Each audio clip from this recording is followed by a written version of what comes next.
ಬಂದಿರುವಾಗೆಲ್ಲ ಪತ್ರಕರ್ತೆಗೆ ಆದಾಗ ಸುಸ್ವಾಗತ. ತಾವು ತಮ್ಮ ಬ್ಯುಸಿ ಶೆಡ್ಯೂಲಿಂದ ಟೈಮ್ ತೆಗೆದು ನಮ್ಮ ಹಾಸ್ಪಿಟಲ್ಗೆ ಬಂದಿರೋದ್ರಿಂದ ತಮ್ಮೆಲ್ಲರಿಗೂ ಧನ್ಯವಾದಗಳು.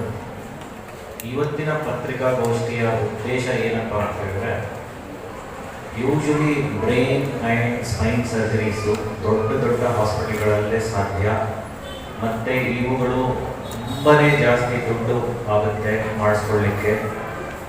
ಕಾಮನ್ ಮ್ಯಾನ್ ಇವನ್ನೆಲ್ಲ ಮಾಡಿಸ್ಲಿಕ್ಕೆ ಹೆದರ್ತಾನೆ. ಒಂದು, ಆಸ್ಪತ್ರೆಗಳು ದೊಡ್ಡದು ಬೇಕು ಅಂತ ಹೆದರ್ತಾನೆ. ಎರಡನೇದು, ದುಡ್ಡು ಜಾಸ್ತಿ ಆಗುತ್ತೆ ಅಂತ ಹೆದರ್ತಾನೆ. ಮೂರನೇದು, ಮೆದುಳು ಮತ್ತು ಬೆನ್ನುಹುರಿ ಶಸ್ತ್ರಚಿಕಿತ್ಸೆ ಮಾಡಿದ ಮೇಲೆ ಜನರು ಎಲ್ಲ ಕಾಂಪ್ಲಿಕೇಶನ್ಸ್ ಆಗ್ಬಿಡುತ್ತೆ.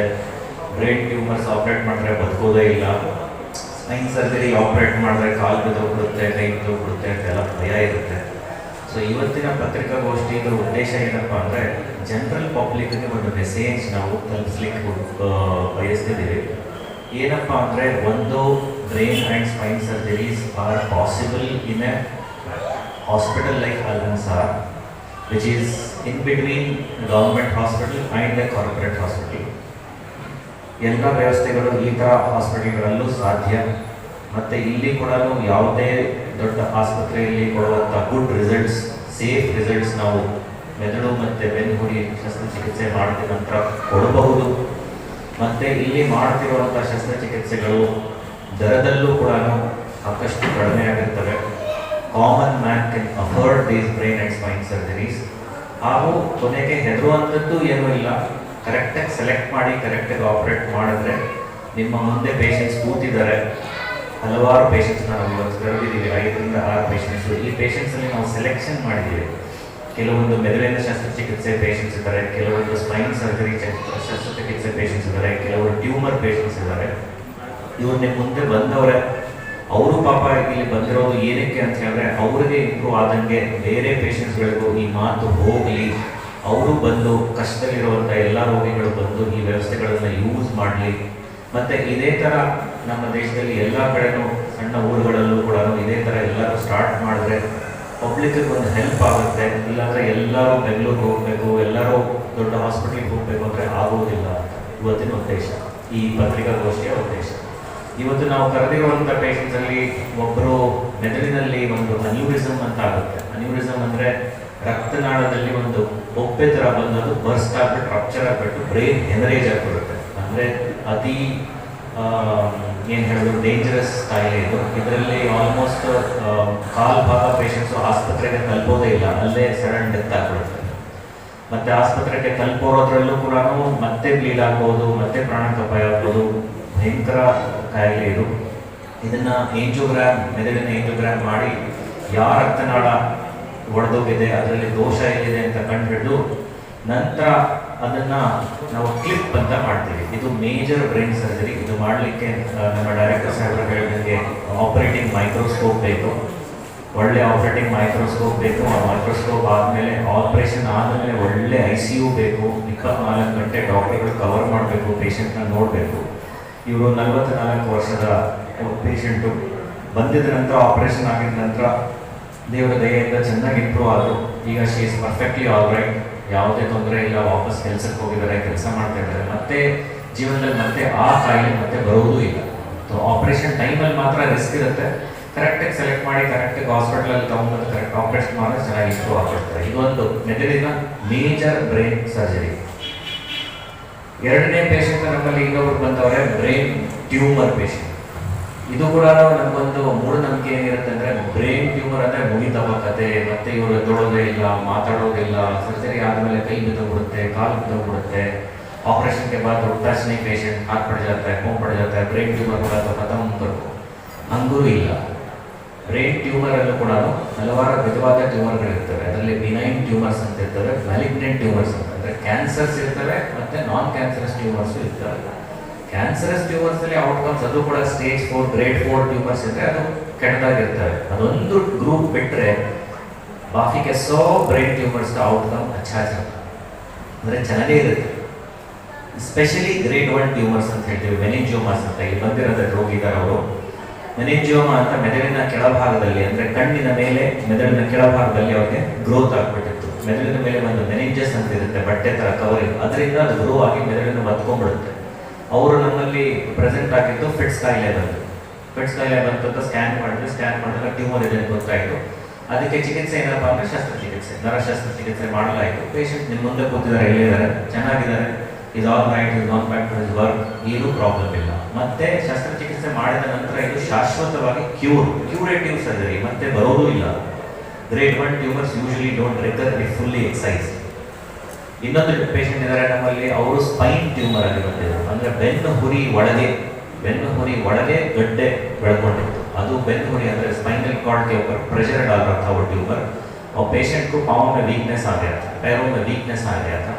ಕಾಲು ವೀಕ್ ಆಗಿಬಿಟ್ಟು ಪೇಷಂಟ್ ಬಂದಿದ್ರು. ಮತ್ತು ಅವರಿಗೆ ಈ ಕಡೆ ಪೇನ್ ಬರ್ತಾ ಇತ್ತು, ಶೂಟಿಂಗ್ ಪೇನ್. ಅದು ಹಾಗೆ ಬಿಟ್ಟಿದ್ದರೆ ಕಾಲಿನ ಶಕ್ತಿಹೀನವಾಗುವಂಥ पैरों ताकत कम होने का रिस्क था.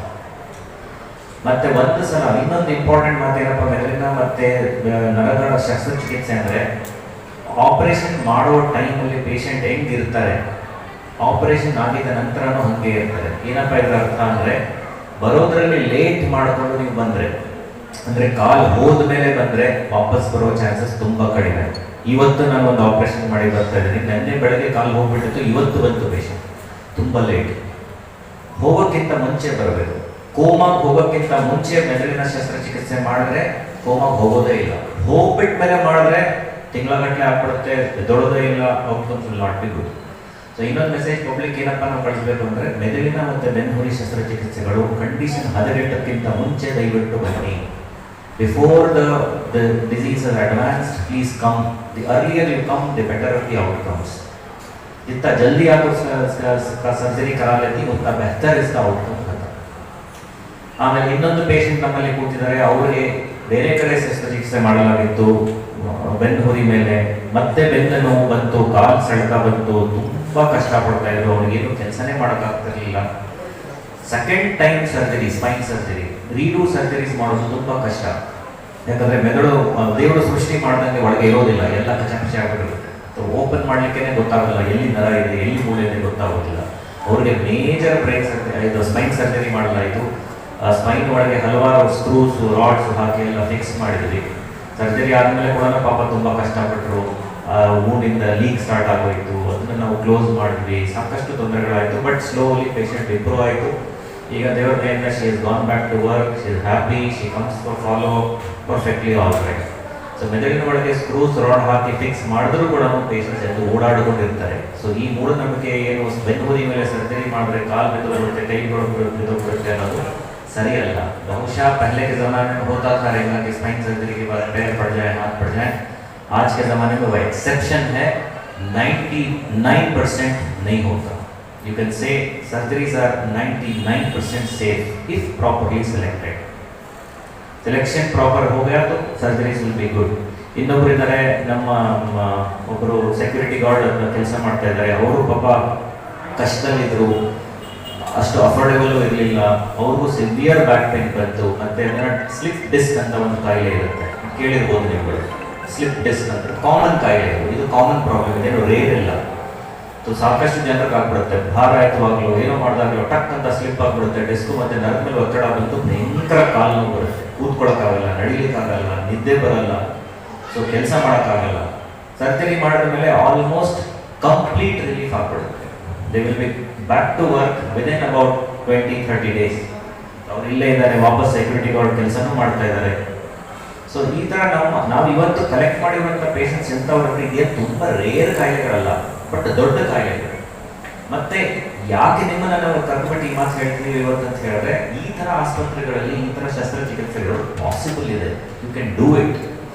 ನ್ಯೂರೋ ಸರ್ಜರಿಗೆ 90% ನ್ಯೂರೋ ಸರ್ಜರಿ ಮಾಡಲಿಕ್ಕೆ ಒಂದು good operation theatre, good microscope, C-arm, post operative ಕೇರ್ಗೆ ಒಳ್ಳೆ ವೆಂಟಿಲೇಟರ್ ಇರುವಂಥ ICU ಮತ್ತು ICUನ ಮ್ಯಾನೇಜ್ ಮಾಡುವಂಥ ಡಾಕ್ಟರ್ಸ್ ಇಷ್ಟಿದ್ರೆ 90% ಕೆಲಸ. ಮತ್ತು CT ಸ್ಕ್ಯಾನ್, ಒಳ್ಳೆ CT ಸ್ಕ್ಯಾನ್ ಇಷ್ಟಿದ್ರೆ ನಾವು 90% neurosurgical work can be done.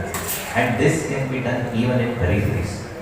ಇವಾಗ ಡೆವಲಪ್ಮೆಂಟ್ಸ್ ಆಗ್ತಾ ಇದೆ ನಮ್ಮ ದೇಶದಲ್ಲೂ, ನಮ್ಮ ಸ್ಟೇಟಲ್ಲೂ ಕೂಡ peripheral cities, tier 2 cities, tier 3 ಸಿಟೀಸಲ್ಲೂ ಕೂಡ ಜನರು ಎಲ್ಲ ಓದ್ಕೊಂಡು ಹೋಗಿ ಅಂಥ ಜಾಗಗಳಲ್ಲಿ ಸ್ಟಾರ್ಟ್ ಮಾಡಿದ್ದಾರೆ. ಸೊ ನಾವು ಇದನ್ನೇ ಬಯಸೋದೇನೆಂದರೆ ಈ ಥರ ಚಿಕಿತ್ಸೆಗಳು ಎಲ್ಲ ಕಡೆನೂ ಸ್ಪ್ರೆಡ್ ಆಗಬೇಕು. ಜನರು ಎಲ್ಲ ಕೆಲಸಕ್ಕೂ ಬರೀ ದೊಡ್ಡ ದೊಡ್ಡ ಆಸ್ಪತ್ರೆಗಳಿಗೆ ಹೋಗೋದು, ದೊಡ್ಡ ಸಿಟೀಸ್ಗೆ ಹೋಗೋದು, ಪಟ್ಟಣಗಳಿಗೆ ಹೋಗೋದು ಕಷ್ಟ. तो अपने जगहों में रह करके ये सर्जरीज करा सकते हैं और इस तरह के हॉस्पिटल्स में भी ये सर्जरीज पॉसिबल हैं and outcomes are as good as any other hospital. ಅಂದರೆ ಯಾವುದೇ ಹಾಸ್ಪಿಟಲ್ ಸಕ್ಸಸ್ ರೇಟ್ಸ್ ಏನಿದೆಯೋ ಮತ್ತು ಇಂಟರ್ನ್ಯಾಷನಲ್ ಸಕ್ಸಸ್ ರೇಟ್ಸ್ ಏನಿದೆಯೋ we match that. We confidently tell that our surgeries when I talk to my patients I tell them 95% nothing will happen, get operated.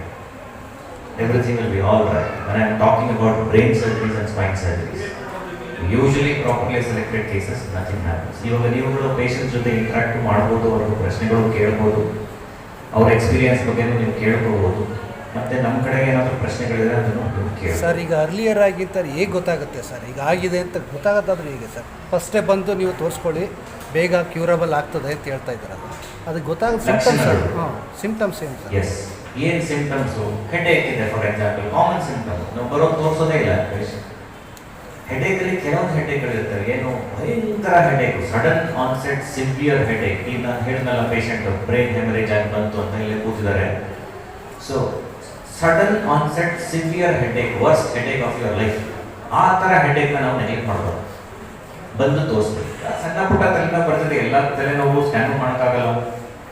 But ಈ ಥರ headache ಮತ್ತು ತಲೆನೋವಿನ ಜೊತೆಗೆ ವಾಂತಿ ಆಗ್ತಿದೆ, sir के दर्द के साथ उल्टी हो रही है, मतली आ रही है, आंखों में डबल डबल दिख रहा है, डबल कांटे है, चलने के लिए तकलीफ हो रही है, इधर उधर जा रहा है पेशेंट, चलने बैलेंस इंब्ಯಾಲೆನ್ಸ್ ಆಗ್ತಾ ಇದೆ, ಮುಖ ಏನಾದರೂ ತಿರುಗ್ತಿದೆ ಒಂದು ಕಡೆಗೆ, ಮಾತೇನಾದರೂ ತೊದಲಾಗ್ತಿದೆ, ಇಂಥ ಪೇಷಂಟ್ಸ್ ಗೊತ್ತಾಗುತ್ತಲ್ಲ ಇದೇನೋ ನಾರ್ಮಲ್ ಇಲ್ಲಪ್ಪ ಅಂತ ಹೇಳ್ಬಿಟ್ಟು ಅಂಥವರು ಸ್ವಲ್ಪ ಬೇಗ ಬರಬೇಕು. ಮತ್ತೆ ಹಲವಾರು ಸಲ ಏನಾಗುತ್ತೆ ಗೊತ್ತಾಗಿರುತ್ತೆ, ಸ್ಕ್ಯಾನು ಆಗಿರುತ್ತೆ, ಹೆದರ್ಕೊಂಡು ಬರಲ್ಲ. ಅಲ್ಲ, ಇಲ್ಲಿ ಮೂಢನಂಬಿಕೆ ಕೂಡ ಭಾಳ ಚೆನ್ನಾಗಿ ಕೆಲಸ ಮಾಡ್ತಾರೆ. ಯಾಕೆಂದರೆ ಡಾಕ್ಟರ್ ಹತ್ರ ಹೋದರೆ ನಮ್ಗೆ ದುಡ್ಡು ಖರ್ಚಾಗ್ತದೆ, ಅದಕ್ಕಿಂತ ಈಗ ನಾಟಿ ವೈದ್ಯರ ಹತ್ರ ಹೋಗ್ಬಿಟ್ರೆ ನಮಗೆ ಸರಿಯಾಗ್ತದೆ. ಅನ್ಫಾರ್ಚುನೇಟ್ಲಿ ನೀವು ಹೇಳೋದು 100% ಕರೆಕ್ಟ್ ಸರ್. ನಮ್ಮಲ್ಲಿ ತುಂಬ ಜನ ಬರ್ತಾರೆ, ಗೊತ್ತು ಮಾಡಿಬಿಟ್ಟು ಡಯಾಗ್ನೋಸ್ ಮಾಡಿ ಡಾಕ್ಟರ್ ಸರ್ಜರಿನೂ ಅಡ್ವೈಸ್ ಮಾಡಿರ್ತಾರೆ, ಬಟ್ ಮಾಡಿಸಲ್ಲ. ಯಾಕೆ ಹೆದರ್ಕೊಳ್ತಾರೆ, ಅಯ್ಯೋ ಸರ್ಜರಿ ಮಾಡಿದ್ರೆ ಕಾಲು ಬಿದ್ದೋಗ್ಬಿಡುತ್ತಪ್ಪ, ಕೈ ಬಿದ್ದೋಗ್ಬಿಡುತ್ತೆ, ಲಘು ಹೊಡ್ಬಿಡುತ್ತೆ ಅಂತ ಈ ನಾಟಿ ಅದು ಇದು ಮಾಡಿಕೊಂಡು ಇಂಪಾರ್ಟೆಂಟ್ ಟೈಮ್ನ ವೇಸ್ಟ್ ಮಾಡ್ಕೊಂಡು ಆಮೇಲೆ ಬರ್ತಾರೆ. ಸೊ ಇದು ಮಾಡಬಾರ್ದು. ನೀವು ಕೇಳಿ ಪೇಷಂಟ್ಸ್ಗಳಿಗೆ ಕಾಸ್ಟ್ ಎಷ್ಟಾಯಿತು ಅಂತ ನಿಮಗೆ ಐಡಿಯಾ ಸಿಗುತ್ತೆ. You can comfortably say compared to a big corporate hospital we can do it at half or 1/3 the cost and with the same outcomes or equal outcomes. Due to financial conditions so many people have not come forward. Yes, बिल्कुल. ಅದೇ ನಾವು ಏನು ಹೇಳೋದು ಬಯಸ್ಕೊಂಡ್ರೆ ದೊಡ್ಡ ಆಸ್ಪತ್ರೆಗಳು latest ಈಗ private hospital corporate hospitals ಅರ್ಧ ಇಲ್ಲ ಅದಕ್ಕಿಂತ ಕಡಿಮೆ ದರದಲ್ಲಿ ನಾವು ಸೇಮ್ ಚಿಕಿತ್ಸೆಯನ್ನು ಮಾಡಬಹುದು. ಎಲ್ಲ ಕಾರ್ಡ್ಗಳು ಅಪ್ಲಿಕೇಬಲ್ ಆಗ್ತದಾ? ನಮ್ಮಲ್ಲಿ ಸದ್ಯಕ್ಕೆ ಯಾವುದು ಕಾರ್ಡ್ಗಳು ಇಲ್ಲ ಸರ್, ಬಟ್ ನಮ್ಮ ರೇಟ್ಸು ಸಾಕಷ್ಟು ಕಡಿಮೆ ಇದೆ. सर फिर भी अगर कोई ऐसा है जो उसके पास ज़रूरत नहीं रहती तो उसके लिए आप क्या करना चाहिए? अब आपके सामने थोड़े पेशेंट्स ऐसे भी हैं जो बहुत ही गरीब थे, जिनके पास कुछ भी नहीं था, जितना उनके पास था उतना लेको आए, फिर हमें स्पॉन्सर्स को ढूंढते किसी तभी. जी सर. ಏನಾದರೂ ಸ್ಪಾನ್ಸರ್ ಮಾಡ್ತಾರಾ, ಬಡವರು ಯಾರಾದರೂ ಇದ್ದಾರಾ? ನಮ್ಮಲ್ಲೂ ಒಂದು ಆರ್ಗನೈಸೇಷನ್ ಇದೆ, ಇಬ್ಬರೇ ಸೀನಾ ಟ್ರಸ್ಟ್ ಅಂತ, ಅಲ್ಲಿಂದ ಕೆಲವ್ರಿಗೆ ಹೆಲ್ಪ್ ಮಾಡ್ತೀವಿ, ಯಾರೋ ಕೆಲವರು ಫಿಲಾಂಥ್ರೋಪಿಸ್ಟ್ ಇದ್ರೆ ಅವ್ರ ಹತ್ರ ಡೊನೇಟ್ ಮಾಡಿಸ್ತೀವಿ. ಏನೋ ಮಾಡಿ ಆದಷ್ಟು ಪೇಷಂಟು ಹೆಂಗೋ ಒಂದು ಸರ್ಜರಿ ಆಗ್ಬಿಡ್ಲಿ ಅಂತ ಟ್ರೈ ಮಾಡ್ತೀವಿ ನಾವು. सर ये बीमारी में उम्र का कोई तकाजा नहीं, कभी भी हो सकता है क्या सर? कभी भी हो सकती है. Usually it happens around 30 to 50 years of age. कभी भी हो सकती है. बच्चों में भी ब्रेन ट्यूमर्स हो सकते हैं. छोटे बच्चों को, कई बच्चों को हमने ऑपरेट किया हुआ है तो ब्रेन ट्यूमर्स हैं. स्पाइन ट्यूमर्स भी होते हैं बच्चों के अंदर. Any question? Head injuries and trauma, yes, is a very important. Again, ನಾನು ಹೇಳಿದಂಗೆ ಟೈಮ್ ಭಯಂಕರ ಇಂಪಾರ್ಟೆಂಟ್ ಟೈಮ್ ಇದರಲ್ಲಿ ಯಾವುದು ರಸ್ತೆ ಅಪಘಾತಗಳಾಗ್ತವೆ, ತಲೆ ಪೆಟ್ಟುಗಳಾಗ್ಬಿಡ್ತವೆ, ಬೆನ್ನುಹುರಿ ಪೆಟ್ಟುಗಳಾಗ್ಬಿಡ್ತವೆ. ಇದು ತುಂಬಾನೇ ಇಂಪಾರ್ಟೆಂಟ್. ಏನಪ್ಪ ಅಂದ್ರೆ ಟೈಮ್. ಜ್ಞಾನ ಹೋದ ಮೇಲೆ ಬರ್ತಾರೆ ಯೂಶಲಿ. ಅದಕ್ಕಿಂತ ಮುಂಚೆ ಆದಷ್ಟು ಬೇಗ ಹಾಸ್ಪಿಟಲ್ಗೆ ತಲುಪಿಬಿಟ್ರೆ outcomes will be far better. And again, head injuries and ಇದರಲ್ಲಿ ಏನಾಗುತ್ತೆ ಅಂದರೆ ಲಾಂಗ್ ಸ್ಟೇ ಆಗಿಬಿಡುತ್ತೆ. ಹಾಸ್ಪಿಟಲಲ್ಲಿ ಕೋಮಾದಲ್ಲಿ ಇರ್ತಾರೆ, ICUನಲ್ಲಿ ಇರ್ತಾರೆ, costs will be exorbitant. So ಅಂಥವ್ರನ್ನ ideally government hospital should improve and take care of those patients.